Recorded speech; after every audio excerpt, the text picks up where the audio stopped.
পরপর তিনটি ত্রুটিপূর্ণ নির্বাচন করে চোরতন্ত্র প্রতিষ্ঠা করে আওয়ামী লীগ। লুটপাটের জন্য নেয়া মেগা প্রকল্পের ঋণ শোধ করতে হবে কয়েক প্রজন্মকে। ২৮ উপায়ে দুর্নীতির তথ্য পেয়েছে শ্বেতপত্র কমিটি।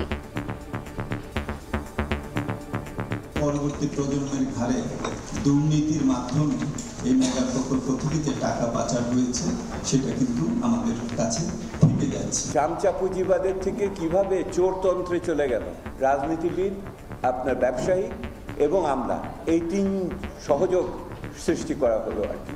যে তিনটি নির্বাচন হয়েছে, এই তিনটি নির্বাচন এইটা বিষবৃক্ষ সৃষ্টি করেছে এই চোরতন্ত্রে। অর্থ পাচারকারীরা এখনও ধরাছোঁয়ার বাইরে, জড়িত নিয়ন্ত্রক সংস্থার অসাধু কর্মকর্তারাও। আইনি ব্যবস্থার পরামর্শ।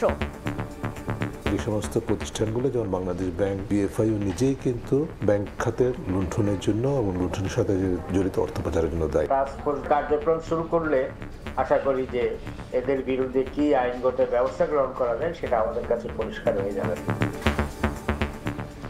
দেখছিলেন প্রধান শিরোনাম। রাত 11টার সময় সঙ্গে আছি আমি রাইসা জান্নাত। এবার অন্যান্য শীর্ষ সংবাদ।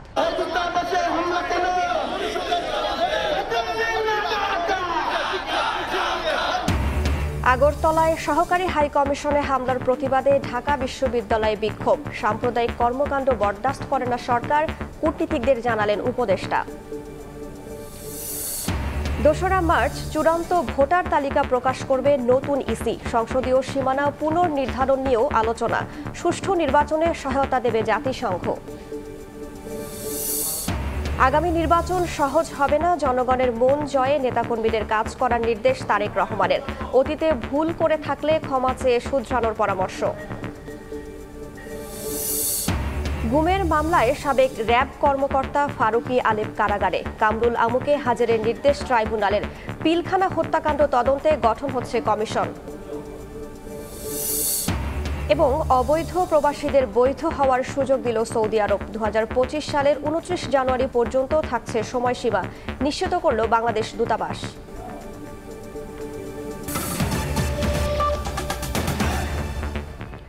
পরপর তিনটি ত্রুটিপূর্ণ নির্বাচন করে চোরতন্ত্র প্রতিষ্ঠা করেছিল আওয়ামী লীগ। লুটপাটের জন্য নেয়া মেগা প্রকল্পের ঋণ শোধ করতে হবে কয়েক প্রজন্মকে। ২৮ উপায়ে দুর্নীতির তথ্য পেয়েছে শ্বেতপত্র কমিটি। ১৫ বছর উন্নয়ন বয়ানের তথ্য উপাত্তে ব্যাপক ঘাটতিও পেয়েছে কমিটি।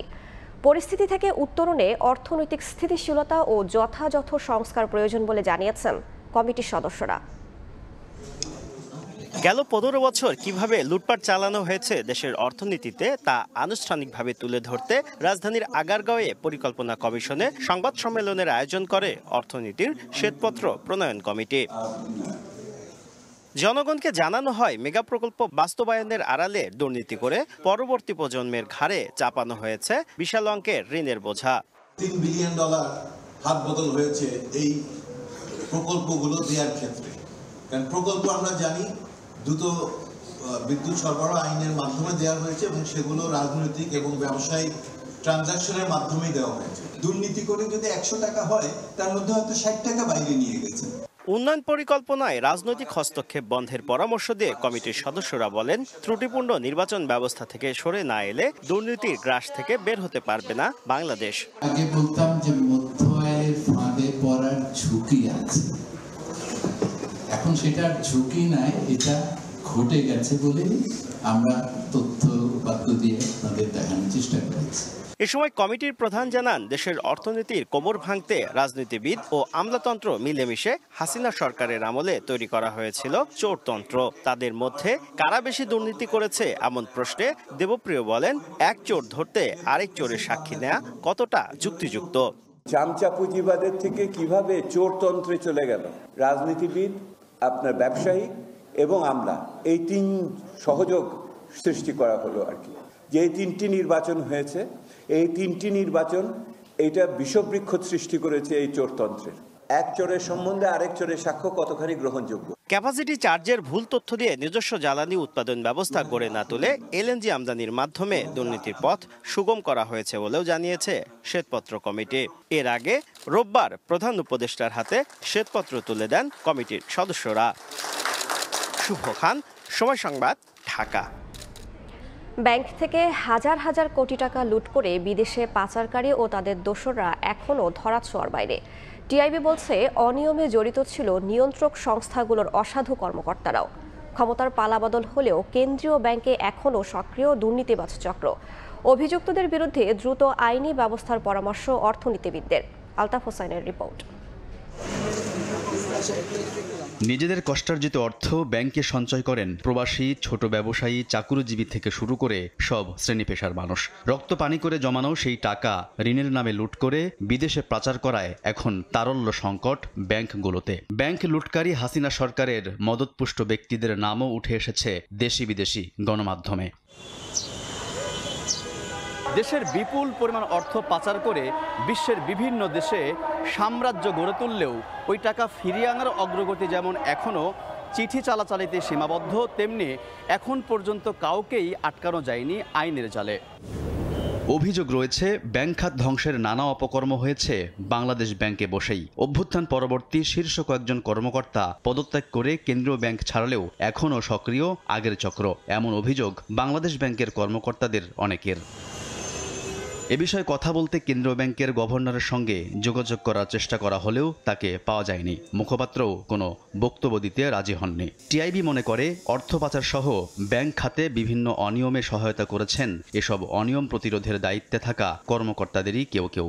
এই ধরনের খাতগুলো যারা যে সমস্ত প্রতিষ্ঠানগুলো, যেমন বাংলাদেশ ব্যাংক, বিএফআইও নিজেই কিন্তু ব্যাংক খাতের লুণ্ঠনের জন্য এবং লুণ্ঠনের সাথে জড়িত অর্থ পাচারের জন্য দায়ী। দীর্ঘদিনের অনিয়মের জঞ্জাল সরানো কিছুটা সময় সাপেক্ষ উল্লেখ করে এই অর্থনীতিবিদ মনে করেন, অভিযুক্ত কিংবা জড়িতদের বিরুদ্ধে ব্যবস্থা নেওয়ার সময় শেষ হয়ে যায়নি। একটা টাস্ক ফোর্স গঠন করা হয়েছে, তারা কার্যক্রম শুরু করলে আশা করি যে এদের বিরুদ্ধে কি আইনগত ব্যবস্থা গ্রহণ করা যায় সেটা আমাদের কাছে পরিষ্কার হয়ে যাবে। ওয়াশিংটন ভিত্তিক গবেষণা সংস্থা গ্লোবাল ফাইন্যান্সিয়াল ইন্টিগ্রিটি GFI এর প্রতিবেদন অনুযায়ী হাসিনার শাসনামলে দেশ থেকে পাচার হয়েছে 17 লাখ কোটি টাকা। পাচারের 70% হয়েছে ব্যাংক লুট ও বাণিজ্যের আড়ালে জালিয়াতির মাধ্যমে। আলতাফ হোসাইন, সময় সংবাদ, ঢাকা। কোনো ধরনের সাম্প্রদায়িক কর্মকাণ্ড বরদাস্ত করে না অন্তর্বর্তী সরকার। বিকেলে রাষ্ট্রীয় অতিথি ভবন পদ্মায় বিদেশি কূটনীতিকদের ডেকে এ বার্তা দিয়েছেন পররাষ্ট্র উপদেষ্টা তৌহিদ হোসেন। পরে তিনি ইঙ্গিত দেন, ডক্টর ইউনূস সরকারের বিরুদ্ধে বিশ্বব্যাপী অপপ্রচার চালাচ্ছে পতিত সরকারের লোকজন। পররাষ্ট্র মন্ত্রণালয়ের আমন্ত্রণে সোমবার বিকেলে রাষ্ট্রীয় অতিথি ভবন পদ্মায় আসেন বিভিন্ন মিশন ও দূতাবাসের কূটনীতিকরা। তাদেরকে প্রায় 1 ঘণ্টা সাম্প্রতিক পরিস্থিতির ব্যাখ্যা দেন পররাষ্ট্র উপদেষ্টা। পরে তিনি সাংবাদিকদের জানান, অন্তর্বর্তী সরকার বাংলাদেশে কোনো সাম্প্রদায়িক কর্মকাণ্ড বরদাস্ত করে না বলে জানানো হয়েছে বিদেশি কূটনীতিকদের। প্রথমত চিন্ময় ব্রহ্মচারী যেটা বিষয়, এটা অবশ্যই উল্লেখ করেছে। আমার ব্রিফিংও উল্লেখ ছিল যে চিন্ময় ব্রহ্মচারী কি পরিস্থিতিতে তাকে অ্যারেস্ট করা হয়েছে এবং তারপরে কিভাবে প্রসিডিংস হয়েছে, এবং আমি এটাও বলেছি যে এটা তারা পেরেছে কারণ তাদেরকে তাদের মত ব্যক্ত করার অধিকার দেওয়া হয়েছে বলেই তারা পেরেছে। এই সরকার কোনো ধরনের কোনো সাম্প্রদায়িক যে কার্যকলাপ সেটাকে বরদাস্ত করবে না, এবং সেটা হিন্দু বলে কথা নয়, মুসলিম বলে কথা নয়, আমরা সবাইকে সমান চোখে দেখব। পররাষ্ট্র উপদেষ্টা ইঙ্গিত দিলেন, ডক্টর ইউনূস সরকারের বিরুদ্ধে বিশ্বব্যাপী অপপ্রচার চালাচ্ছে পতিত সরকারের লোকজন। গ্লোবের সবাই যে পার্টিসিপেট করছে তা না, কিন্তু গ্লোবাল ক্যাম্পেইনটা চলছে কিন্তু একটা বিশেষ গোষ্ঠীর দ্বারা চেষ্টা করতেছে, সবখানে তারা হিট করার চেষ্টা করছে। এছাড়া মমতা বন্দ্যোপাধ্যায়ের সাম্প্রতিক বক্তব্যের প্রতিক্রিয়ায় তৌহিদ হোসেন মনে করেন, তার রাজনীতির জন্য এমন বক্তব্য ঠিক হয়নি। এটা তার জন্য খুব সঠিক পদক্ষেপ না রাজনৈতিক দৃষ্টিভঙ্গি থেকে। পারস্পরিক স্বার্থের ভিত্তিতে ভারতের সঙ্গে বাংলাদেশ স্বাভাবিক সম্পর্ক রাখতে চায় বলেও উল্লেখ করেন পররাষ্ট্র উপদেষ্টা। সুসম্পর্ক চাই, পরস্পরের স্বার্থ ঠিক রেখে। তাজওয়ার মাহমিদ, সময় সংবাদ, ঢাকা। ভারতের আগরতলায় বাংলাদেশের সহকারী হাই কমিশনে হামলার ঘটনায় বিক্ষোভ করেছে বাংলাদেশের ছাত্র জনতা। ঢাকা বিশ্ববিদ্যালয় ও চট্টগ্রামে বিক্ষোভে অংশ নেন শিক্ষার্থী ও সাধারণ মানুষ। এমন হামলার মাধ্যমে ভারত ভিয়েনা কনভেনশন ভঙ্গ করছে বলে অভিযোগ করেছে ছাত্র অধিকার পরিষদ। সোমবার দুপুরে আগরতলায় বাংলাদেশের সহকারী হাইকমিশনে হামলার খবরের পরপরই বিক্ষোভে ফেটে পড়ে বাংলাদেশের ছাত্র জনতা। সন্ধ্যায় ঢাকা বিশ্ববিদ্যালয় মধুর ক্যান্টিনে বিক্ষোভ সমাবেশ করে ছাত্র অধিকার পরিষদ। পরে বিক্ষোভ মিছিল নিয়ে আসেন রাজু ভাস্কর্যের সামনে। এই যে ভিয়েনা কনভেনশন তারা ভঙ্গ করেছে, ভারত সরকারকে বাংলাদেশের মানুষের কাছে ক্ষমা চাইতে হবে। এরপর রাজু ভাস্কর্য পাদদেশে এ ঘটনায় ক্ষোভ জানান গণ অভ্যুত্থানে আহত শিক্ষার্থী ও ছাত্র জনতা। এ সময় ভারতীয় পণ্য বর্জনের হুঁশিয়ারিও দেন তারা। নতুন বাংলাদেশে দিল্লি না ঢাকা স্লোগানের বিপরীতে ঢাকা ঢাকা বলার জন্য যদি একটা মানুষও বেঁচে থাকে, এই একটা মানুষের মৃত্যু পর্যন্ত বাংলাদেশের দিল্লির আধিপত্য বিস্তার করতে দেওয়া হবে না। এর পরপরই রাজু ভাস্কর্যে জড়ো হতে থাকেন সাধারণ ছাত্র জনতা। স্লোগানে স্লোগানে বিক্ষোভ প্রদর্শনের পর মিছিল করেন তারা। প্রদক্ষিণ করেন ঢাকা বিশ্ববিদ্যালয়ের বিভিন্ন এলাকা। হামলার ঘটনার তীব্র নিন্দা জানিয়েছেন জাতীয় নাগরিক কমিটির আহ্বায়ক নাসির উদ্দিন পাটোয়ারি। সন্ধ্যায় সাধারণ সভা পরবর্তী সংবাদ সম্মেলনে বাংলাদেশের আভ্যন্তরীণ বিষয়ে মমতা বন্দ্যোপাধ্যায়, শুভেন্দু অধিকারী সহ ভারতের রাজনীতিবিদদের উস্কানিমূলক আচরণ থেকে বিরত থাকার আহ্বান জানান তিনি। ইন্টারন্যাশনাল ডিপ্লোম্যাটিক জোন অনুযায়ী সেগুলো আমাদের রাষ্ট্রের স্বীকৃতি অংশ। সেই জায়গাতে হামলা নিপীড়ন চালানো আমরা মনে করি বাংলাদেশের সার্বভৌমত্ব যে জনগণ এবং রাষ্ট্র রয়েছে তার উপরে সরাসরি আঘাত। এদিকে সন্ধ্যায় চট্টগ্রামের ১৬ রেল স্টেশন থেকে মিছিল বের করে বৈষম্য বিরোধী ছাত্র আন্দোলন। এ সময় ভারত বিরোধী নানা স্লোগান দেন অংশগ্রহণকারীরা। মিছিল থেকে দেশবাসীকে ঐক্যবদ্ধ হওয়ার আহ্বান জানান তারা। এ সময় বাংলাদেশ নিয়ে ভারতকে না খেলার হুঁশিয়ারি দেন বক্তারা। আতাউর কাউসার, সময় সংবাদ, ঢাকা। পশ্চিমবঙ্গের মুখ্যমন্ত্রী মমতা বন্দ্যোপাধ্যায়ের বক্তব্য বাংলাদেশের সার্বভৌমত্বের জন্য হুমকি বলে মন্তব্য করেছেন বিএনপি মহাসচিব মির্জা ফখরুল ইসলাম আলমগীর।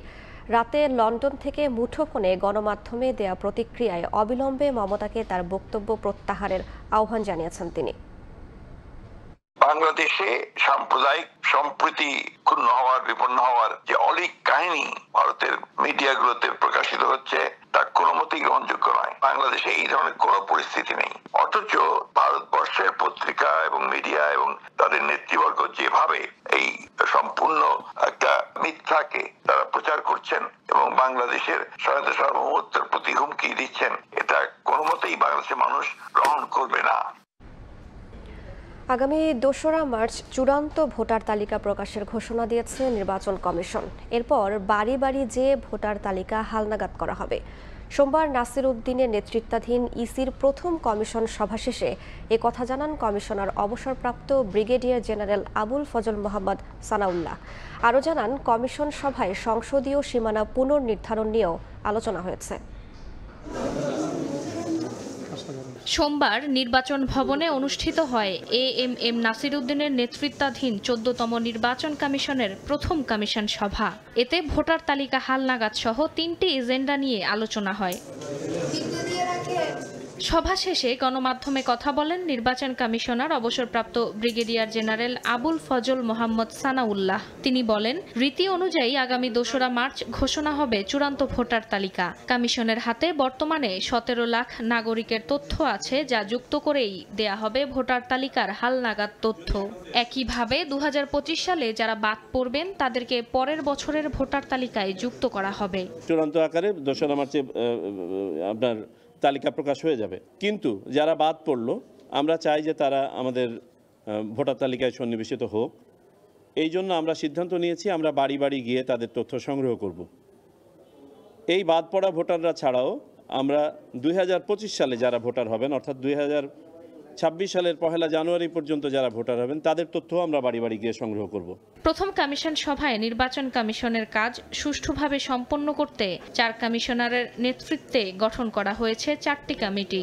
জাতীয় পরিচয়পত্র, ভোটার তালিকা, নির্বাচন ব্যবস্থাপনা ও তথ্য প্রযুক্তি প্রয়োগ কমিটি, এটার সাথে সম্পৃক্ত থাকবো আমি। আইন ও বিধিমালা সংস্কার কমিটি, এটার সাথে থাকবেন মাননীয় নির্বাচন কমিশনার আব্দুর রহমানুল মাসুদ। সীমানা পুনর্নির্ধারণ, জাতীয় স্থানীয় সরকার প্রতিষ্ঠানের নির্বাচন প্রস্তুতি, ভোট কেন্দ্র স্থাপন, এটার সাথে থাকবেন মাননীয় নির্বাচন কমিশনার আনোয়ারুল ইসলাম সরকার। এ সময় নির্বাচন কমিশনের দায়িত্ব সুষ্ঠুভাবে পালন করার প্রত্যয় জানান নির্বাচন কমিশনাররা। আমাদের এজেন্ডা যে ৩টা ছিল আমি আপনাদেরকে বলেছি এই ৩টাই ছিল। ফারজানা আক্তার, সময় সংবাদ, ঢাকা। আগামী জাতীয় সংসদ নির্বাচন সহজ হবে না মন্তব্য করে জনগণের মন জয়ে নেতাকর্মীদের কাজ করার নির্দেশ দিয়েছেন বিএনপির ভারপ্রাপ্ত চেয়ারম্যান তারেক রহমান। রাষ্ট্র মেরামতে দলের ৩১ দফা নিয়ে ময়মনসিংহ ও খুলনায় বিভাগীয় প্রশিক্ষণ কর্মশালায় তিনি কথা বলেন। আমাদের স্বাধীনতা এবং সার্বভৌমত্ব রাষ্ট্র মেরামতে বিএনপির ৩১ দফা নিয়ে বিভাগীয় প্রশিক্ষণ কর্মশালা। সকাল থেকে এই অনুষ্ঠান ঘিরে বিভিন্ন উপজেলা থেকে নেতাকর্মীরা ময়মনসিংহ ও খুলনার কর্মশালায় দলে দলে যোগ দেন। বিকেলে ভার্চুয়াল মাধ্যমে এতে যুক্ত হন বিএনপির ভারপ্রাপ্ত চেয়ারম্যান তারেক রহমান। তিনি বলেন, রাষ্ট্র কাঠামো মেরামতে বিএনপির ৩১ দফা সমমনা সব রাজনৈতিক দলের চিন্তার ফসল। এসব দফা ঘরে ঘরে পৌঁছে দেওয়ার আহ্বান জানান তিনি। ৩১ দফা আমাদেরকে নিয়ে যেতে হবে, এটার পক্ষে মানুষের সমর্থন আমাদেরকে আদায় করতে হবে। এই কাজটি আপনাদেরকে কষ্ট করে এই কাজটি করতে হবে। শুধু এই ৪ দেওয়ালের ভিতরে আজকে ৩১ দফা রেখে দিলে চলবে না। কিছু নেতাকর্মীর আচরণ নিয়েও প্রশ্ন তোলেন তারেক রহমান। তার নির্দেশ, দলকে ক্ষমতায় আনতে জনগণের মন জয় করতে হবে সাংগঠনিকভাবে। পাশাপাশি আসন্ন জাতীয় সংসদ নির্বাচন সহজ হবে না বলেও মন্তব্য করেন তারেক। কিছু কিছু সহকর্মীর মধ্যে ঢুকে গেছে এমন একটা ভাব যে আমরা ক্ষমতায় বোধহয় চলে যাচ্ছি বা চলে গিয়েছি। আপনাদের সকলকে আমি অনুরোধ করব, একই সাথে আপনাদের সকলকে আমি দৃঢ়ভাবে বলবো, আমরা ক্ষমতায় যাইনি। আমরা ক্ষমতায় যাব কিনা আমরা জানি না। তখনই আমরা ক্ষমতায় যেতে পারবো যখন আমরা বাংলাদেশের জনগণের সমর্থন পাবো। আমরা যদি কেউ কোনো বিগত ৩-৪ মাসে ভুল করেও থাকি, আপনার আশেপাশের নেতাকর্মীরা যদি কেউ ভুল করে থাকে, প্রিয় সহকর্মীবৃন্দ, একজন নেতা হিসাবে আপনার এটি অবশ্যই দায়িত্ব তাদেরকে সঠিক পথে নিয়ে আসা। সামনের যে নির্বাচন আমরা ফেস করতে যাব, হতে পারে আমাদের একটি প্রধান প্রতিপক্ষ অনেক দুর্বল হয়ে গেছে, তারপরেও এই নির্বাচন বাংলাদেশের যে কোনো নির্বাচনের থেকে অনেক কঠিন নির্বাচন হতে যাচ্ছে। এছাড়াও দলীয় নানা দিক নির্দেশনা তুলে ধরা হয় কর্মশালায়। আলোচনা হয় দলের ভবিষ্যৎ নিয়েও। কনক আজাদ, সময় সংবাদ। গুম নির্যাতনের অভিযোগে প্রথমবার বিচারের মুখোমুখি র্যাবের সাবেক 2 কর্মকর্তা মহিউদ্দিন ফারুকী ও আলেপ উদ্দিন। তাদের কারাগারে পাঠিয়েছেন বিশেষ ট্রাইব্যুনাল। এদিন জুলাই আগস্টের গণহত্যার মামলায় আওয়ামী লীগ নেতা কামরুল ইসলাম ও আমির হোসেন আমুকেও গ্রেফতার দেখিয়েছেন বিশেষ ট্রাইব্যুনাল। গুমের অভিযোগে এই প্রথম আন্তর্জাতিক অপরাধ ট্রাইব্যুনালে হাজির করা হয় র্যাবের সাবেক 2 সদস্যকে।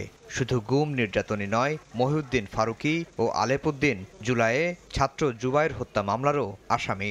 ট্রাইব্যুনালের প্রসিকিউশন বলছে, আলেপকে বলা হয় গুম এক্সপার্ট। সোমবার সকালে গাজীপুরের কাশিমপুর কারাগার থেকে ট্রাইব্যুনালে আনা হয় এই 2 জনকে। তাদের মধ্যে কোনো অনুশোচনা বোধ দেখা যায়নি। এমনকি এজলাসে দাঁড়িয়ে ডিবি হেফাজতে জিজ্ঞাসাবাদ নিয়ে দিয়েছেন মন গড়া তথ্য। পরে তাদেরকে এই মামলায় গ্রেফতার দেখিয়ে কারাগারে পাঠানো হয়। গুমের অভিযোগের ম্যাক্সিমাম অভিযোগে আলেপ উদ্দিনকে আনা হয়েছে, মানে সে ছিল গুমের মাস্টারমাইন্ড। এদিন জুলাই আগস্টের গণহত্যা মামলায় আওয়ামী লীগ নেতা ও সাবেক মন্ত্রী আমির হোসেন আমু ও অ্যাডভোকেট কামরুল ইসলামকে গ্রেফতার দেখানো হয়। হাজির করতে বলা হয়েছে 4 ডিসেম্বর। 19 জুলাই 2024 তারিখ কারফিউ জারির সিদ্ধান্তের সাথে সাথে দেখা মাত্র গুলির নির্দেশ হয়। সেই সমাবেশে উনি একজন অন্যতম নীতি নির্ধারক হিসেবে উপস্থিত ছিলেন। অ্যাডভোকেট কামরুল ইসলাম সাহেব, তিনি যে এলাকার এমপি, সেখানে তার নির্দেশে ছাত্রলীগ আওয়ামী লীগদের ক্যাডার বাহিনী নির্বিচারে গুলিবর্ষণ করেছে। এদিকে পিলখানায় কথিত বিদ্রোহের নামে 57 সেনা কর্মকর্তাকে হত্যার ঘটনায় স্বাধীন তদন্ত কমিশন গঠনের প্রক্রিয়া চলছে বলে মঙ্গলবার হাইকোর্টকে জানিয়েছে রাষ্ট্রপক্ষ।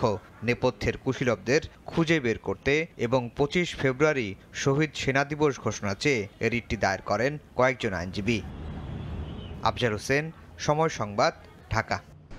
এবার বাণিজ্যের খবর।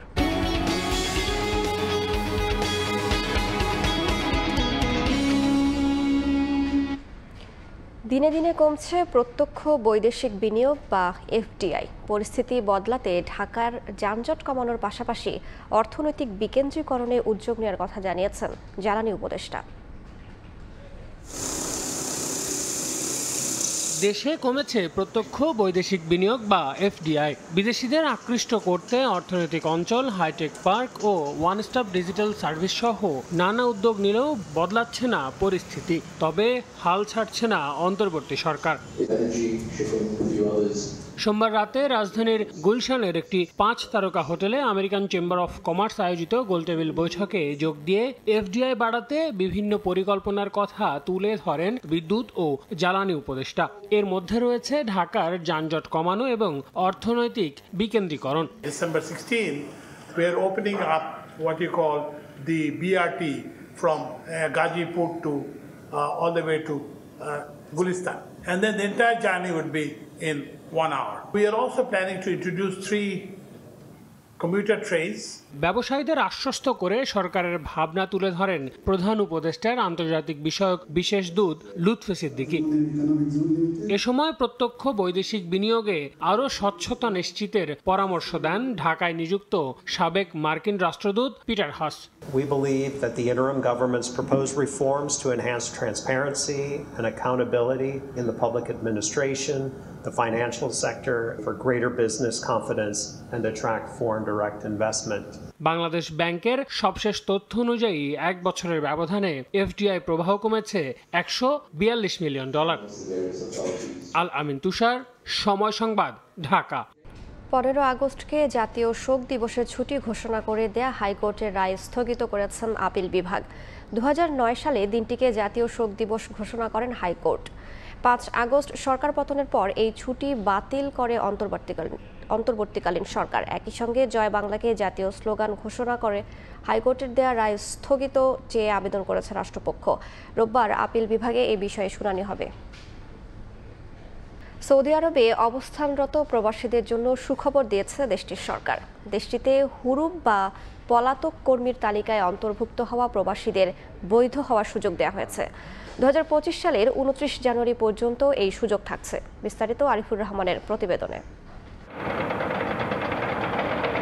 সৌদি আরবে নানা কারণে কফিল বা স্পন্সর থেকে বিচ্ছিন্ন হয়ে যারা হুরুপ বা পলাতক কর্মীর তালিকায় অন্তর্ভুক্ত হয়েছেন তাদের জন্য এসেছে বৈধ হওয়ার সুবর্ণ সুযোগ। রিয়াদে বাংলাদেশ দূতাবাসের আইন সহকারী মামুনুর রশিদ জানিয়েছেন 2024 সালের নভেম্বর পর্যন্ত যেসব প্রবাসী এই পরিস্থিতিতে রয়েছেন তারা আগামী বছরের জানুয়ারির 29 তারিখের মধ্যে বৈধ হতে পারবেন। তারা যে জিনিসটা আমাদেরকে জানিয়েছেন যে 2024 সালের 30 নভেম্বর পর্যন্ত যাদেরকে হুরুপ দেওয়া হয়েছে ইতিপূর্বে, এই হুরুপ্রাপ্ত কর্মীরা চাইলে এখন বৈধ হতে পারবে।